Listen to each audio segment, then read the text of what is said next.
ರೈಲು ದೊಡ್ಡಹಳ್ಳಿ ಪಾವಗಡ ಮಾರ್ಗದಲ್ಲಿ ಯಶಸ್ವಿ ಪ್ರಾಯೋಗಿಕ ಸಂಚಾರ.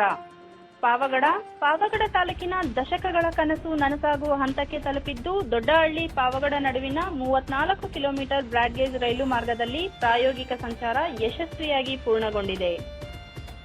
ರಾಯದುರ್ಗ ತುಮಕೂರು ರೈಲು ಯೋಜನೆಯ ಭಾಗವಾಗಿರುವ ಈ ಮಾರ್ಗದಲ್ಲಿ ನೈಋತ್ಯ ರೈಲು ಸುರಕ್ಷತಾ ಆಯುಕ್ತರ ತಂಡ ಟ್ರಾಲಿ ಹಾಗೂ ಎಂಜಿನ್ ಮೂಲಕ ಗಂಟೆಗೆ 110 ಕಿಲೋಮೀಟರ್ ವೇಗದಲ್ಲಿ ಸಂಚಾರ ನಡೆಸಿ ತಾಂತ್ರಿಕ ಪರಿಶೀಲನೆ ನಡೆಸಿತು. ಪಾವಗಡ ದೊಡ್ಡಹಳ್ಳಿ ನಿಲ್ದಾಣಗಳಲ್ಲಿ ಆಧುನಿಕ ಸೌಲಭ್ಯಗಳನ್ನು ಕಲ್ಪಿಸಲಾಗಿದೆ. ಈ ಮಾರ್ಗ ಆರಂಭವಾದರೆ ಬೆಂಗಳೂರು ಬಳ್ಳಾರಿ ನಡುವಿನ ಅಂತರ ಕಡಿಮೆಯಾಗಲಿದ್ದು ಸಾರಿಗೆ ಹಾಗೂ ಕೈಗಾರಿಕಾ ಬೆಳವಣಿಗೆಗೆ ಉತ್ತೇಜನ ಸಿಗಲಿದೆ.